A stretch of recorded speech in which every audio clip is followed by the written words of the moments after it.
ലേവ്യ പുസ്തകം 6-ാം അധ്യായം. യഹോവ പിന്നെയും മോശയോട് അരുളി ചെയ്തത് എന്തെന്നാൽ, ആരെങ്കിലും പിഴച്ച് യഹോവയോട് അതിക്രമം ചെയ്ത് തൻ്റെ പക്കലേൽപ്പിച്ച വസ്തുവിനെയോ പണയം വെച്ചതിനെയോ മോഷണകാര്യത്തെയോ സംബന്ധിച്ച് കൂട്ടുകാരനോട് ഭോഷ്ക് പറയുകയെങ്കിലും കൂട്ടുകാരനോട് വഞ്ചന ചെയ്യുക എങ്കിലും കാണാതെ പോയ വസ്തു കണ്ടിട്ട് അതിനെക്കുറിച്ച് ഭോഷ്ക് പറഞ്ഞ് മനുഷ്യൻ പിഴയ്ക്കുന്ന ഈ വക വല്ല കാര്യത്തിലും കള്ളസത്യം ചെയ്യുകയെങ്കിലും ചെയ്തിട്ട് അവൻ പിഴച്ച് കുറ്റക്കാരനായാൽ താൻ മോഷ്ടിച്ചതോ വഞ്ചിച്ചെടുത്തതോ തൻ്റെ പക്കലേൽപ്പിച്ചതോ കാണാതെ പോയിട്ട് താൻ കണ്ടതോ താൻ കള്ളസത്യം ചെയ്തു എടുത്തതോ ആയതൊക്കെയും മുതലോട് 1/5 കൂട്ടി പകരം കൊടുക്കണം. അകൃത്യയാഗം കഴിക്കുന്ന നാളിൽ അവനത് ഉടമസ്ഥന് കൊടുക്കണം. അകൃത്യയാഗത്തിനായിട്ട് അവൻ നിന്റെ മതിപ്പ് പോലെ ഊനമില്ലാത്തൊരാട്ടുകൊറ്റനെ യഹോവയ്ക്ക് അകൃത്യയാഗമായി പുരോഹിതൻ്റെ അടുക്കൽ കൊണ്ടുവരേണം. പുരോഹിതൻ യഹോവയുടെ സന്നിധിയിൽ അവനു വേണ്ടി പ്രായശ്ചിത്തം കഴിക്കണം. എന്നാൽ അവൻ അകൃത്യമായി ചെയ്തതൊക്കെയും അവനോട് ക്ഷമിക്കും.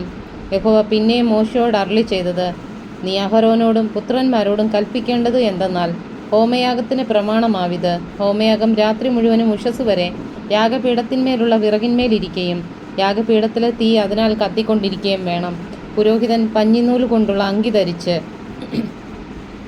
പഞ്ഞിനൂല് കൊണ്ടുള്ള കാൽച്ചട്ടയാൽ തൻ്റെ നഗ്നത മറച്ചും കൊണ്ട് യാഗപീഠത്തിന്മേൽ ഹോമയാഗം ദഹിച്ചുണ്ടായ വെണ്ണീർ എടുത്ത് യാഗപീഠത്തിൻ്റെ ഒരു വശത്ത് ഇടണം. അവൻ വസ്ത്രം മാറി വേറെ വസ്ത്രം ധരിച്ച് പാളയത്തിനു പുറത്ത് വെടിപ്പുള്ള ഒരു സ്ഥലത്ത് വെണ്ണീർ കൊണ്ടുപോകണം. യാഗപീഠത്തിൽ തീ കെട്ടുപോകാതെ കത്തിക്കൊണ്ടിരിക്കണം. പുരോഹിതൻ ഉഷസ് തോറും അതിന്മേൽ വിറക് കത്തിച്ച് ഹോമയാഗം അടുക്കി വെച്ച് അതിന്മീതെ സമാധാന യാഗങ്ങളുടെ മേധസ് ദഹിപ്പിക്കണം. യാഗപീഠത്തിന്മേൽ തീ കെട്ടുപോകാതെ എപ്പോഴും കത്തിക്കൊണ്ടിരിക്കണം. ഭോജനയാഗത്തിൻ്റെ പ്രമാണമാവിത്. അഹരോൻ്റെ പുത്രന്മാർ യഹോവയുടെ സന്നിധിയിൽ യാഗപീഠത്തിന് മുമ്പിൽ അത് അർപ്പിക്കണം. ഭോജനയാഗത്തിൻ്റെ നേരിയ മാവിൽ നിന്നും എണ്ണയിൽ നിന്നും കൈ നിറച്ചും ഭോജനയാഗത്തിന്മേലുള്ള കുന്തുരുക്കം മുഴുവനും എടുത്ത് നിവേദ്യമായി യാഗപീഠത്തിന്മേൽ യഹോവയ്ക്ക് സൗരഭ്യവാസനയായി ദഹിപ്പിക്കണം. അതിൻ്റെ ശേഷിപ്പ് അഹരോനും പുത്രന്മാരും തിന്നേണം.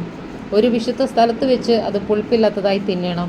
സമാഗമന കൂടാരത്തിൻ്റെ പ്രാകാരത്തിൽ വെച്ച് അത് തിന്നേണം. അത് പുളിച്ച മാവ് കൂട്ടി ചുടരുത്. എൻ്റെ ദഹനയാഗങ്ങളിൽ നിന്ന് അത് ഞാൻ അവരുടെ ഓഹരിയായി കൊടുത്തിരിക്കുന്നു. അത് പാപയാഗം പോലെയും അകൃത്യയാഗം പോലെയും അതിവിശുദ്ധം. അഹരോൻ്റെ മക്കളിൽ ആണുങ്ങൾക്കൊക്കെയും അത് തിന്നാം. യഹോവയുടെ ദഹനയാഗങ്ങളിൽ അത് നിങ്ങൾക്ക് തലമുറ തലമുറയായി ശാശ്വത അവകാശമാകുന്നു. അതിനെ തൊടുന്നവൻ എല്ലാം വിശുദ്ധനായിരിക്കണം. യഹോവ പിന്നെയും മോശയോട് അരുളി ചെയ്തത് എന്തെന്നാൽ, അഹരോൻ അഭിഷേകം കഴിയുന്ന ദിവസം അവനും പുത്രന്മാരും യഹോവയ്ക്ക് കഴിക്കണമെന്ന വഴിപാടാവിത്. ഒരിടങ്ങഴി നേരിയ മാവിൽ പാതി രാവിലെയും പാതി വൈകുന്നേരവും നിരന്തര ഭോജനയാഗമായി അർപ്പിക്കണം. അത് എണ്ണ ചേർത്ത ചട്ടിയിൽ ചുടേണം. അത് കുതിർത്ത് കൊണ്ടുവരേണം. ചുട്ട കഷ്ണങ്ങൾ ഭോജനയാഗമായി യഹോവയ്ക്ക് സൗരഭ്യവാസനയായി അർപ്പിക്കണം. അവൻ്റെ പുത്രന്മാരിൽ അവന് പകരം അഭിഷേകം പ്രാപിക്കുന്ന പുരോഹിതനും അത് അർപ്പിക്കണം. എന്നേക്കുമുള്ള ചട്ടമായി അത് മുഴുവനും യഹോവയ്ക്ക് ദഹിപ്പിക്കണം.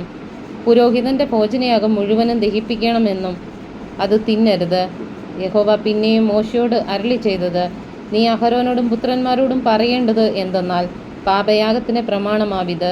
ഹോമയാഗം മൃഗത്തെ അറുക്കുന്ന സ്ഥലത്ത് വെച്ച് പാപയാഗം മൃഗത്തെയും യഹോവയുടെ സന്നിധിയിൽ അറുക്കണം. അത് അതിവിശുദ്ധം.